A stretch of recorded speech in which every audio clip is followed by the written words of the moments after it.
Hi, I'm Joe Bergamini, and I'm on Musicians on the Record. Hit it.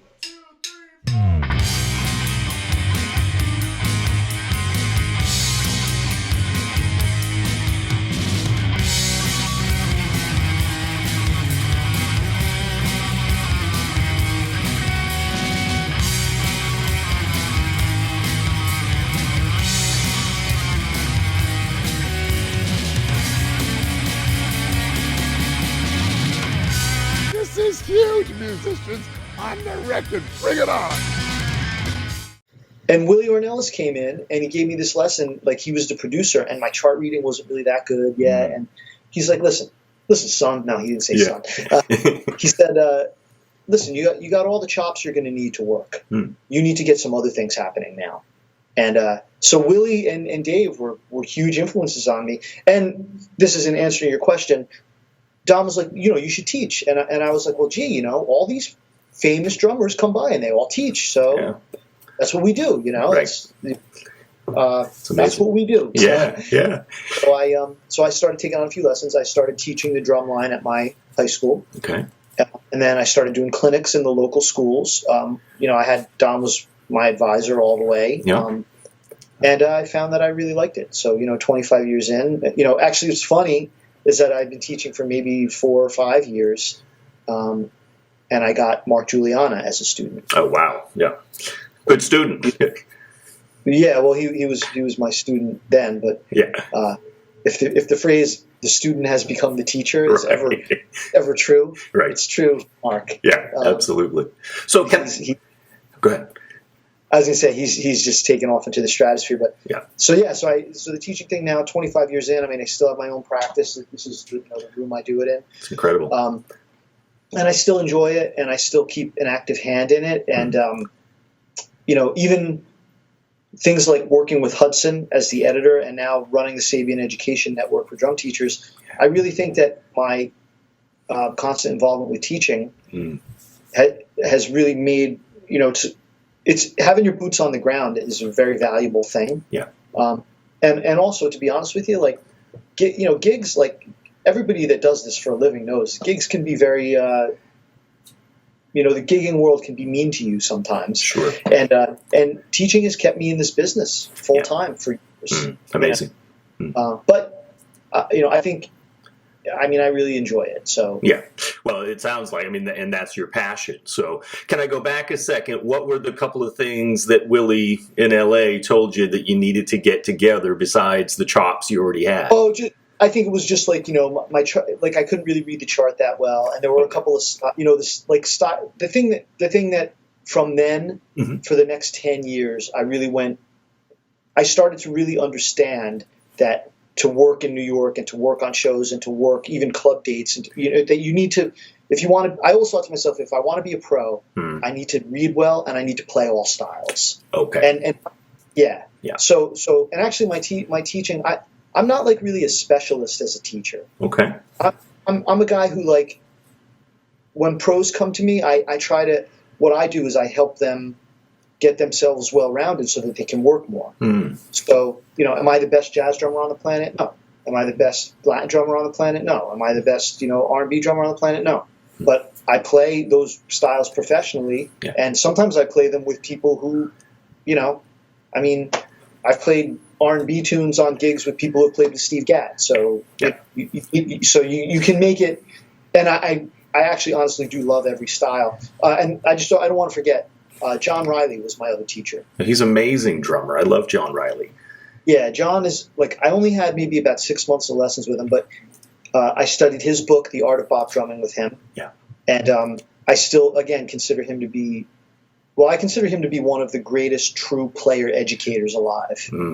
There's a real short list of guys who I think are great players and great educators. So, some guys do a video and a book and they kind of do it and it's cool. But, there's a short list of guys who I consider to be, to me, Steve Smith is a great educator. Yeah. David Garibaldi's a great educator. Tommy Igoe's a great educator. Yes. And Riley is a great educator. And these guys are obviously some of the best drummers and performers on the planet. Absolutely. Yeah. But, so yeah, that's a great to have both of those. I always aspired to that. You know. Yeah.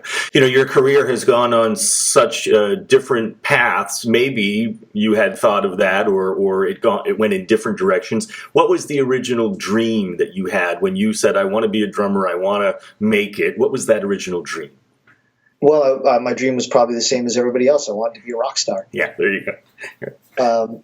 And I was in a bunch of really good bands. When I listen back to them, I still feel pretty proud of them.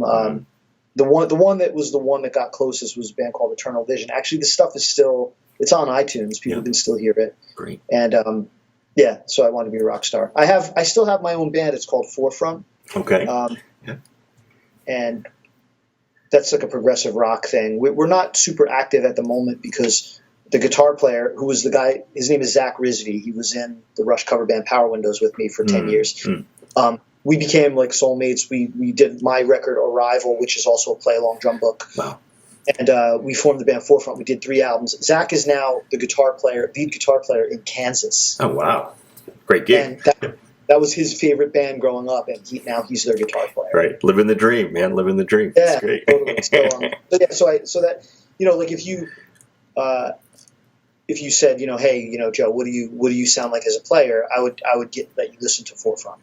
Got it. And where can people go and listen to that? Oh, that's it's easy to find. It's all over iTunes, and it's on CDs are available on my website and Amazon stuff. And then I'm also a member of the progressive rock band Happy the Man. Yes. They were predated me. I was when they were in the 70s. They had a couple of records on Arista Records that were produced by Ken Scott, who produced Mahavishnu, The Dregs. Worked with Elton and George Harrison. And some of the guys who really were into Happy the Man were a little older than me. So the way I got involved with that was I was subbing on the show Moving Out on Broadway. Okay. It was a great show. And the drummer there was Chuck Berge, who's Billy's drummer now. I can't say enough about Chuck. He not only did he give me my break to play on Broadway, one of the most gracious human beings I've ever met, one of the best drummers, a total unsung hero. I mean, the guy played with Brand X after Phil Collins. Wow. He was Hall & Oates drummer in the 80s. He's played with Enrique Iglesias, Rainbow, Meatloaf, and now he's Billy Joel's drummer. You don't see him on the cover of Modern Drummer, but this guy's been playing major tours and shows for 30 plus years. Wow. It's incredible. And so they approached Chuck to audition for Happy the Man. Chuck knew them, and he said, "Look, I can't do it right now, but hey, man, my sub has this band, Forefront. He's a killer prog player. Why don't you try him out?" Wow! So I got a call from Dave Rosenthal, who's also in Billy's band. He's the musical director, keyboard player, and I had listened to Dave and Chuck I used to play along to the song "Street of Dreams" by Rainbow, Richie Blackmore. Yep. And Dave and Chuck were on that, and it's like. Again, it's like really cool to be working with them. So anyway, I auditioned for Happy the Man. I got the gig. I did a record with them called The Muse Awakens, and we just reissued it. Nice. And so I'm really proud of that too. Forefront's a little more aggressive, a little more Kansas Rush Dream Theater, and Happy the Man's a little more art rock 70s, like Camel, Gentle Giant, Genesis. Yeah. Nothing in 4/4, Right. A lot of polyrhythms kind of thing. Not really polyrhythms. It grooves. It's not in 4/4. Okay, got it. Yep. Yeah. Excuse me. That's not to say polyrhythms can't groove. That's right. Exactly. Yeah. So you mentioned Broadway then, and your first break on that. You've played for Jersey Boys, Hamilton. Name a couple of others, Joe. So I think I've done, at last count, it's 13 or 14. So I've done, let me see, I'll try to, it helps me if I go in order. So I did Jersey Boys, and I've been a sub on all these shows, by the way. Okay. So subbing is its own challenge. Sure. So Jersey Boys, In the Heights, which was Lin-Manuel Miranda, this is the show that sort of made him famous. Wow. And Andres Ferrero was the drummer there. That's where Andres and I became friends. Okay. And that was one of the gigs I'm most proud of. It was a monster of a drum book. I mean, people were scared to come in and play it. I mean, it was so In the Heights, Rock of Ages. Yes. Great. $1 Million Quartet, which I subbed for Larry Lelly. Rock of Ages, it was John Weber. All these guys are great friends of mine now. Yeah. I have to mention their names. Currently, I'm at School of Rock, with subbing for Gary Seligson, who's another great drummer. And I can't forget to mention Clint again. And Clint's become one of my favorite drummers and gives me tons of work. I started subbing for him at Jesus Christ Superstar, the most recent revival on Broadway. And currently I sub for him at Beautiful. I would not have met Clint and he would not have hired me if it weren't for another gracious friend of mine, Mr. Tommy Igo. I subbed for Tommy at The Lion King, and Tommy recommended me to Clint. Wow. And I did Pippin. I did Spider-Man. Pippin was Jerry. Spider-Man is John Epcar. And I just started doing Natasha Pierre and the Great Comet of 1812. That's the new show on Broadway. It's an unbelievable masterpiece with Josh Groban. Wow. So I played with Josh like 3 or 4 times now. I haven't met him yet. He's a great singer. Yeah, the drummer was Joey Casada, and he's a great guy too. So that's incredible. Is that all of them? I think I left a couple out. But that's certainly quite a bit and enough. And can you take us through, Joe, sort of a day in the life? Because I know you're saying that tonight you're actually playing on Broadway. Can you give us a glimpse of a day in the life and what your preparation and then getting to the show and playing on Broadway is like? Sure. So playing on Broadway is I enjoy it, obviously, or I wouldn't keep doing it. It is challenging on a very high level. And I'll just say this.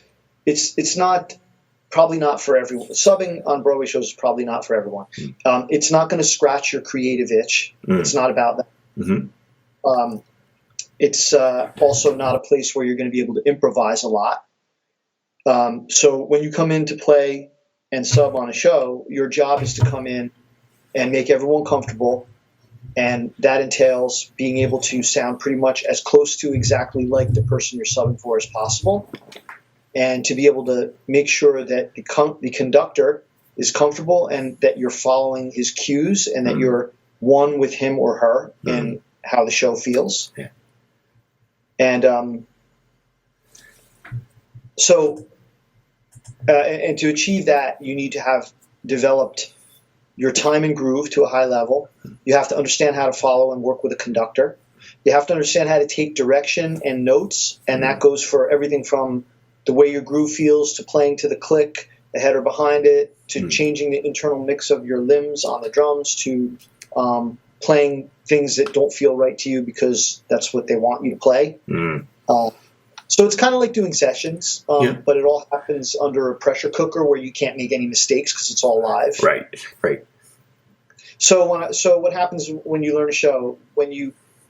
People always ask me, how do you get into it? Well, you need to have done enough gigs and developed your pedigree enough that someone's going to trust you enough to give you a chance to come in. Because when you sub a Broadway show, the way it works is the person you're subbing for has to know and trust you, usually from a recommendation from someone who's heard you or played with you. Then you get a recording and oftentimes a conductor video. And then you're allowed to come watch the show and practice for as long as you want, and then you go do the show for real.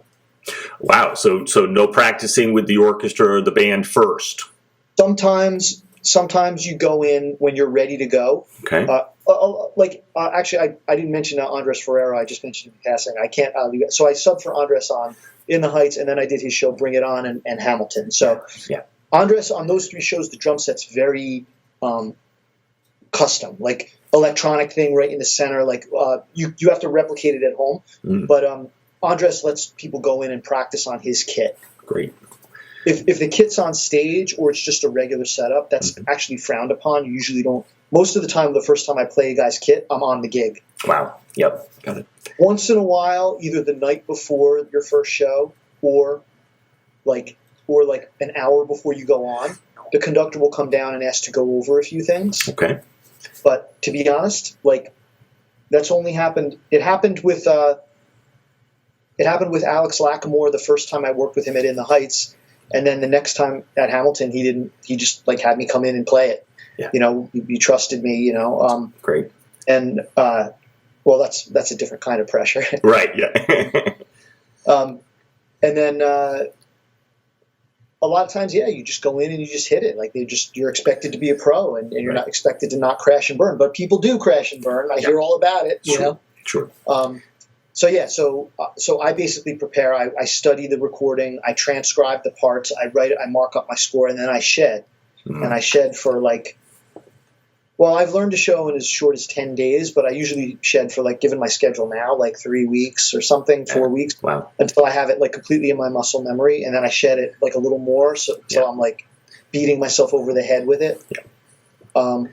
Because I don't know about anybody else, but I get really nervous when I go in. Like, I was wondering, I mean, is it old hat, or, I mean, I imagine you have some nerves. That's one of the challenges that lets you know you're still alive and breathing, right? Nothing about this is old hat for me. I actually get more nervous now than I ever did as a kid. When I was a kid, I thought I was the greatest drummer, like, alive. Right. I get a lot of nerves. You know, like Sure. You know, right now I'm doing 3 Broadway shows, and I play sometimes with this group called the Doo-Wop Project. I'm doing some Billy Joel tribute concerts, and then I have another project, or 2 projects. This is a lot of music, so I'm always, anytime I switch hats, there's always a little bit of an edge. Sure. You know, one skill I've learned, actually the conductor at the Great Comet, you know, kind of thanked me for, like, he's like, you know, drummers come in and, like, I know they're nervous and they always play everything too fast. And, like, I want to, you know, he's like, I want to thank you for just keeping everything on the backside. And I was like, you know, when you sub shows as much as I have, you learn the skill of, like, not playing too fast while you're having a heart attack, you know? Right. It's a subtle, artful skill, right? Yeah, but really, like, if you come out of the gate and everything's just not feeling good, you're gonna. If everything feels good, you know, you're 90% there. Yeah, right. You know. And so I'm hearing, you know, really serving the music is a big part of it. Being a team player, that you're part of the team there, and a lot of preparation are some of the ingredients that help you deal with some of those nerves. For other musicians, any kind of advice you would give them, whether it's playing on Broadway or playing in a bar band, when dealing with some of those nerves, any other sort of tools or tricks that you have around that? I mean, the tools that I try to use are just to. I don't know if I have it figured out, to be honest with you. Okay. I mean, people are actually surprised a lot when they hear that I do get nervous. But I've seen a lot of well-known drummers go through it too. Sure. But I try to use I actually just consciously tell myself to relax. You know, just try to, like, let the tension go out of my hands, my body. I try to like remember that I'm there to have fun. I mean, I didn't do this to be stressed out. You know, Broadway can stress you out because you just can't make mistakes. There's pressure on you to be perfect all the time. Yeah. But you know, like Beautiful, the show I'm at this week. Yeah. You know, I was there Wednesday for the matinee. I actually played the Great Comet that night, so playing 2 different Broadway shows in the same day. In one night, wow. Yeah, that's stressful. But but then I played Beautiful last night, so now it's my 3rd show in, and I have 2 tomorrow. The conductor there is just a sweetheart. Like, he makes you feel so relaxed. That's great. So that, like, that gig, like, you don't need to, like, I go in there and sometimes I haven't been there in a while and I have an edge and I'm like, you don't need to do that, man. Just chill out. There are some conductors you'll work with on Broadway that will give you an edge, and it's for good reason, like, and it won't go away because they're, you know, some of them are a challenge, you know, some of them are, you know, they want you to do things, you know, like I had a guy that wanted me to play on top of him all the time, meaning to push all the time, even on the ballads. And you know, and I had a lot of, you know, it sort of makes my skin crawl to do that. I wouldn't do it by myself, but I, you know, I had to do that. That was hard work. You know? Yeah, absolutely. So just you're going to be a lot. For me, it's like once I start to get settled and I start to do a few things, and I'm like, all right, that felt good. The conductor's happy. Then I start to relax. You know. Yeah. Right. Yeah, sort of getting in the groove of it. I mean, what comes to mind is, you know, Bill Russell, the great Boston Celtics center, greatest player, one of the greatest players of all time, get so nervous before a game he would throw up most of his career, and then he'd go out and play an amazing game. So to me, that's really normal. That, like, if you're breathing, you're probably going to have some nerves, some adrenaline running through your body to have a show like that. So yeah. And I like, I have to admit, it's competitive. This business is competitive, sure. Mm-hmm. And I'm a competitive guy. Like I also am an encouraging guy.